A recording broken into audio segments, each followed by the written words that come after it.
आज एक प्रोग्राम જોઈએ નેશનલ મલેરિયા કંટ્રોલ અને ઇરેડિકેશન પ્રોગ્રામ। તો કે મેલેરિયામાં રોગોમાં કંટ્રોલ કરવો અથવા તો એને સાવ નાબૂદ કરવો, એટલે કે રાષ્ટ્રીય મેલેરિયા વિરોધી કાર્યક્રમ। ભારત દેશમાં એપ્રિલ 1953માં પ્રથમ પંચવર્ષીય યોજના દરમિયાન રાષ્ટ્રીય મેલેરિયા વિરોધી કાર્યક્રમના નામે શરૂ કરવામાં આવેલો હતો। રાષ્ટ્રીય મલેરિયા વિરોધી કાર્યક્રમને સફળતા મળતા 1958માં મેલેરિયા સદંતર નાબૂદ કરવા માટે નેશનલ મેલેરિયા ઇરેડિકેશન પ્રોગ્રામ શરૂ થયો।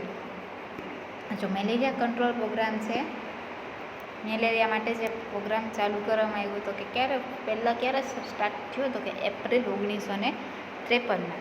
ત્યારે આ કાર્યક્રમ શેના માટે હતો તો કે નેશનલ મેલેરિયા કંટ્રોલ પ્રોગ્રામ તરીકે, તો કે મેલેરિયાને છે કંટ્રોલમાં લાવવું।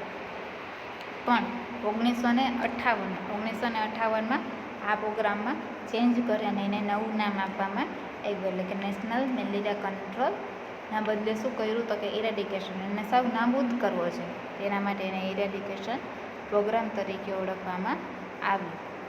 નેશનલ મેલેરિયા ઇરેડિકેશન પ્રોગ્રામ યાદ રાખવાનું કે નેશનલ મેલેરિયા ઇરેડિકેશન પ્રોગ્રામ ક્યારે આવ્યું તો 1958માં, પણ પહેલાં તો સ્ટાર્ટ ક્યાં થયું 1953માં। શરૂઆતના ગાળામાં આ કાર્યક્રમને ઘણી સફળતા મળતી, પરંતુ તુરંત જ 1961માં મેલેરિયાના 50,000 કેસો નોંધાયા।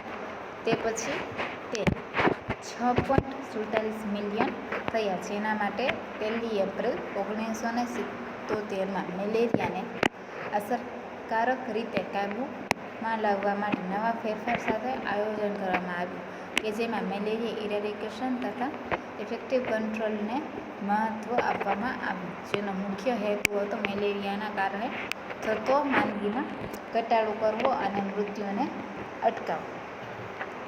તો કે 1953માં શું હતું તો કે રાષ્ટ્રીય મેલેરિયા કંટ્રોલ પ્રોગ્રામ, પણ 1958માં શું થયું તો કે એને સાવ નાબૂદ કરવો હતો, એટલે એને નામ શું આપ્યું તો કે નેશનલ મેલેરિયા ઇરેડિકેશન પ્રોગ્રામ। પણ 1961માં શું છે તો અચાનક જ મેલેરિયાના કેસમાં છે વધારો થઈ ગયો, કે જેના માટે 1 એપ્રિલ 1977માં મેલેરિયાને અસરકારક રીતે કાબૂમાં, એટલે કે એને કંટ્રોલમાં લાવવા માટે એમાં નવા ફેરફારો સાથે એનું આયોજન કરવામાં આવ્યું, કે જેમાં મેલેરિયાને ઇરેડિકેટ એટલે કે એને નાબૂદ કરવો છે અને પ્લસ એને કંટ્રોલમાં પણ કરવો છે, કે જેથી મેલેરિયાને લીધે થતો મૃત્યુદર ઘટાડી શકાય। ત્યારે આ કાર્યક્રમનું નામ શું થયું તો કે નેશનલ મેલેરિયા કંટ્રોલ અને ઇરેડિકેશન પ્રોગ્રામ।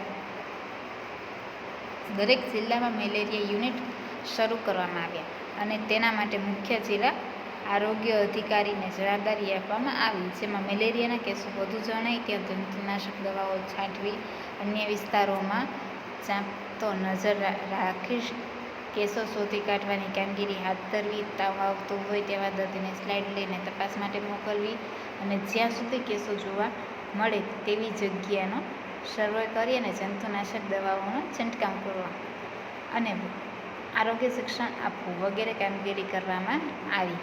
કે શું થયું તો 1961માં વધારે મેલેરિયાના કેસ જોવા મળ્યા, તો કાર્યક્રમમાં શું કરવામાં આવ્યું તો કે મેલેરિયા યુનિટ દરેક જિલ્લાઓમાં મેલેરિયા યુનિટ શરૂ કરવામાં આવ્યું, અને આ બધી જવાબદારી કોને આપી તો કે જિલ્લા આરોગ્ય અધિકારીને।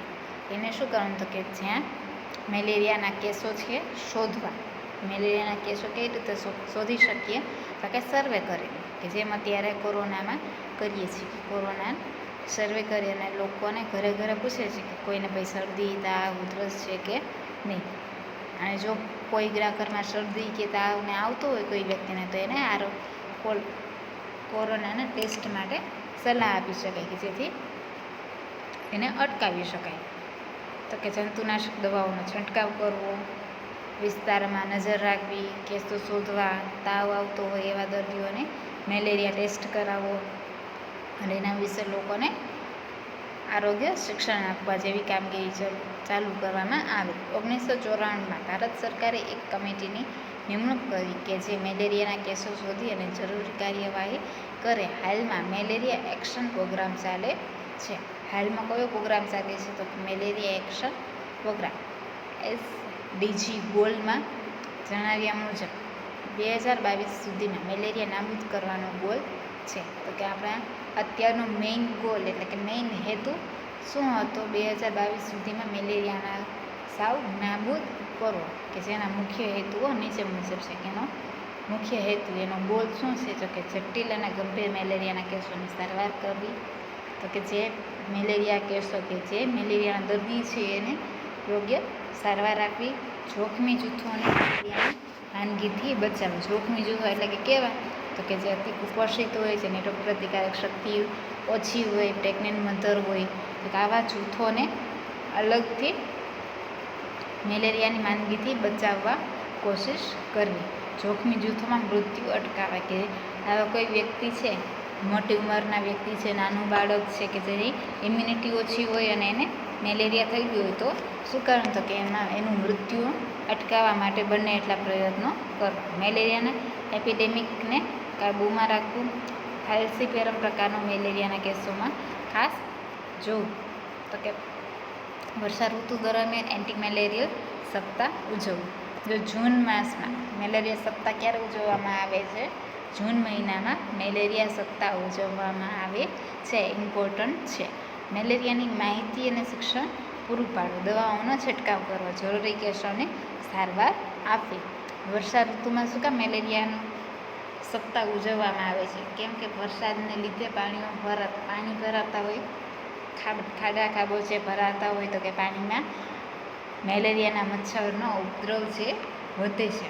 માટે આ મહિનામાં મેલેરિયા સપ્તાહ ઉજવવામાં આવે છે. હવે એમાં તમારો એઝ એ ANM એટલે કે એઝ એ ANM તરીકે આપણો શું રોલ છે, શું ગોલ છે? તો કે સર્વે કરવું. આપણામાં પેલું શું વસ્તુ આવે? તો કે સર્વે કરવું. શંકાસ્પદ કેસો શોધી કાઢવા. શંકાસ્પદ કેસો એટલે કે કેવા? તો કે આપણે એને ટેસ્ટ એટલે એવા કહેશો કે કોઈ વ્યક્તિને તાવ આવ્યો હોય તો એ કેટલા સમયથી આવ્યો છે, શું છે, તો એને શંકામાં રાખવા અને એનો ટેસ્ટ કરાવો કે જેથી આપણી શંકા છે દૂર થાય.